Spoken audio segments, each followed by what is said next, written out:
tidak pendapat atau tidak sesuai dengan apa yang dijadikan tuntutan mereka, kan upaya hukumnya kan ada. Di sini juga saya hanya menyampaikan bahwa marilah kita gunakanlah koridor hukum.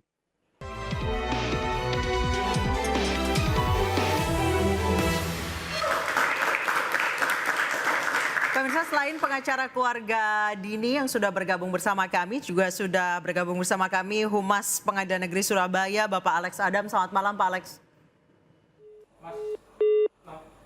Baik, saya ke Pak Dimas terlebih dahulu. Pak Dimas, hakim seakan-akan mengabaikan seluruh bukti-bukti yang tertuang di persidangan. Saya ingin bertanya, sebenarnya ketika itu seperti apa jalannya persidangan? Sampai tiga-tiganya ini setuju bahwa Dini Sera meninggal dunia karena alkohol. Pak Dimas? Masih mati, Mas? Masih. Om, nomor telepon langsung mati? Iya. Pak Dimas, mendengar suara saya?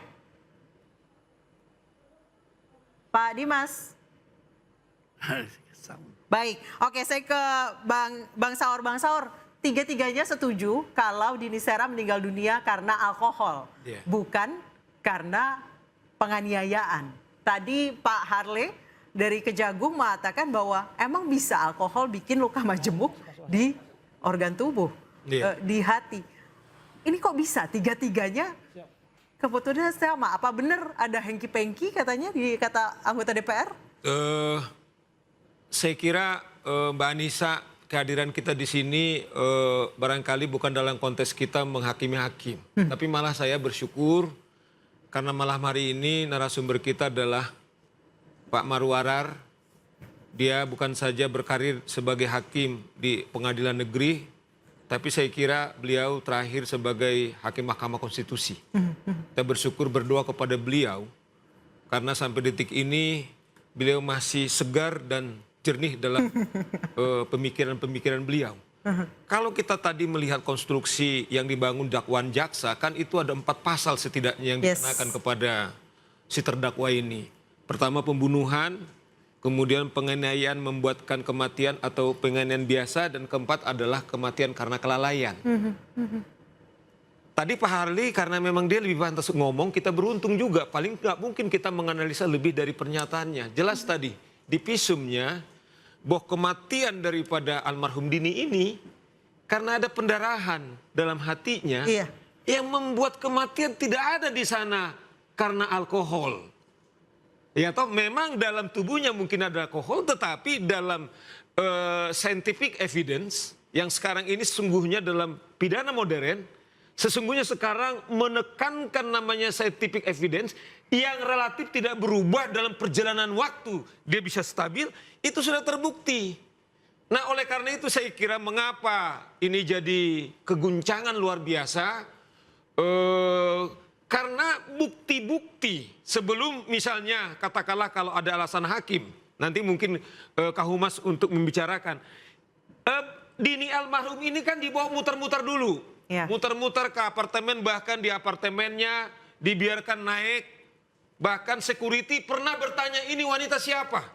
Terdakwa ini awalnya tidak mengaku itu bahwa teman dekatnya. Ini membuktikan dari awal tidak ada upaya yang kalau alasannya karena dibawa rumah sakit. Dibawa di rumah sakit adalah kalau menurut saya adalah upaya untuk menutupi seakan-akan melakukan kebaikan kepada almarhum ini. Nah oleh karena itu saya kira kita bersyukur Kapuspen Kejaksaan tadi sudah declare kemudian melakukan kasasi. Itu saya kira sudah tepat. Baik. Sekaligus juga pernyataan dari Pak Maru mengatakan hukum kita tidak baik saja. Saya ingat saya terakhir dalam 3 bulan ini saya narasumber, kemudian semua agenda-agenda kita sekarang ini adalah dalam konteks hukum yang sedang gelap. Betul. Pina, kemudian Eki Cirebon sampai sekarang belum selesai. Ternyata ada masalah di sana. Masalah ini lagi. Beberapa waktu yang lalu diwadahi di interupsi ini. Anak kita Afif yang meninggal di Sumatera Barat. Masih gelap. Nah oleh karena itu turut berduka cita bukan saja kepada Dini, tetapi juga keadaan hukum kita. Nah kalau Pak Maru tadi mengatakan, ketika kita diskusi ini Mbak Anissa, Saya kira beberapa hakim agung sekarang dia duduk sebagai terdakwa karena melakukan korupsi. Bahkan kita bersyukur Pak Maru, Ketua Mahkamah Konstitusi, ketika beliau jadi hakim konstitusi, hari ini juga ketika kita bicara satu-satunya penegak hukum yaitu divonis bersalah seumur hidup karena melakukan korupsi. Maksud saya adalah ini yang tadi Pak Maru bilang, bagaimana wajah hukum kita. Apakah itu yang terjadi? Kita tidak tahu yang di Surabaya. Sahroni yang mengatakan hengki-pengki, saya nggak berani. Oke, kita langsung ke PN Surabaya nih. Ada Pak Alex Adam. Pak Alex, tanggapan Anda? Mungkin klarifikasi dari pihak Pengadilan Negeri Surabaya seperti apa? Pak Alex. Halo, malam. Ya, Pak Alex mungkin boleh langsung klarifikasi dari PN Surabaya seperti apa? Lagi ramai di demo setiap hari bahkan. Baik, selamat malam. Sebelumnya saya sapa dulu Pak Marwaras yang mulia, selaku dosen saya juga dulu, dan juga kepada Bang Saur dan juga Pak Dimas di sana. Baik, Alex, terima kasih Pak Alex. Seperti yang saya dengar tadi, bahwa benar perkara ini memang menjadi dan disidangkan di Pengadilan Negeri Surabaya dan diputus pada tanggal 24 Juli 2024. Setelah putus itu, ya perkara ini seperti kita ketahui ya menjadi viral, menjadi hits, dan menjadi pembicaraan. Yang ingin saya sampaikan dan juga ingin saya klarifikasi bahwa saya pernah menyampaikan ini proses biasa. Maksudnya proses biasa itu di dalam suatu persidangan. Bahwa setiap perkara itu kan pasti diputus. Proses itu biasa. Putus itu kalau perkara pidana kan ada yang dinyatakan bersalah, ada yang dihukum, dan juga ada juga yang dibebaskan. Prosesnya biasa seperti itu. Namun apabila suatu pihak, dalam hal ini adalah korban yang diwakili negara melalui penuntut umum, tidak pendapat atau tidak sesuai dengan apa yang dijadikan tuntutan mereka, kan upaya hukumnya kan ada. Di sini juga saya hanya menyampaikan bahwa marilah kita gunakanlah koridor hukum.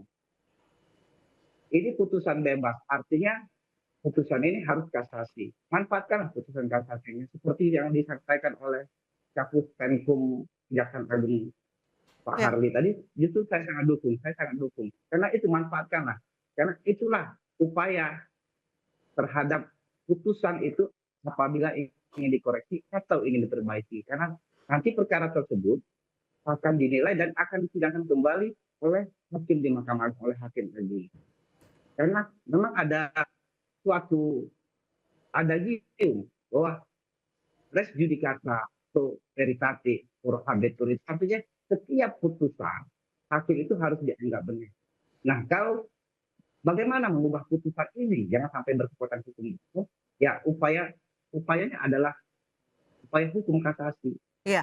Seperti itu, Mbak. Oke, saya ke Pak Dimas. Pak Dimas sudah kembali bergabung bersama kami. Pak Dimas, bisa mendengar suara saya? Sudah, Mbak. Baik, Pak Dimas, bisa. Ini semua bukti-bukti diabaikan. Selamat malam, semua bukti-bukti diabaikan oleh hakim. Seperti apa sebenarnya jalannya persidangan? Ya, saya mengikuti jalannya persidangan ya. Sebagai seorang atau perwakilan dari kuasa hukum korban yang ada di dalam persidangan, kami merasa memang dalam persidangan itu penilaian kami adalah hakim sudah tidak fair. Ada beberapa keterangan-keterangan saksi yang tidak diberi kelulusan dalam memberikan keterangan secara komprehensif, Mbak. Jadi itu.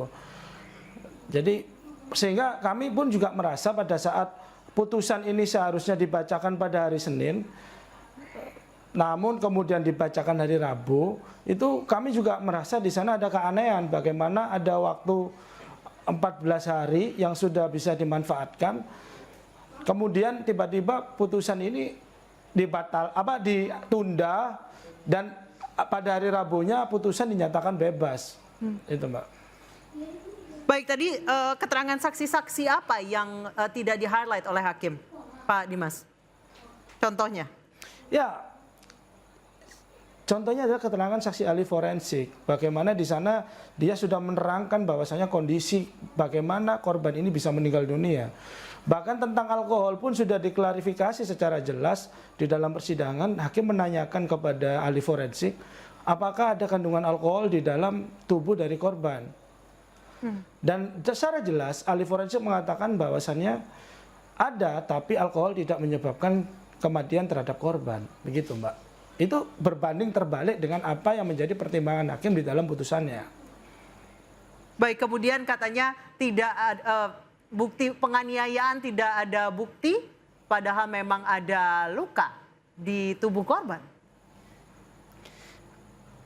Ya, ini menurut saya juga cukup aneh. Bagaimana, satu, kita melihat dalam kondisi mayat sebagai objek korban, jadi bukti, evidence terhadap korban saja. Di dalam tampak luar sudah terdapat banyak luka dan banyak bekas-bekas daripada penganiayaan. Dan dikuatkan dengan bukti surat, visum et repertum, itu sudah jelas bahwasanya korban ini mengalami berbagai tindakan kekerasan yang berada di organ-organ vital tubuhnya. Gitu, Mbak. Baik, alkohol sebenarnya tidak menyebabkan kematian, apalagi sampai menyebabkan luka majemuk di organ hati. Namun keputusan hakim memutuskan bahwa Dini meninggal dunia karena alkohol. Saya nanti akan bertanya ke Pak Alex usai jeda berikut, tetap diinterupsi.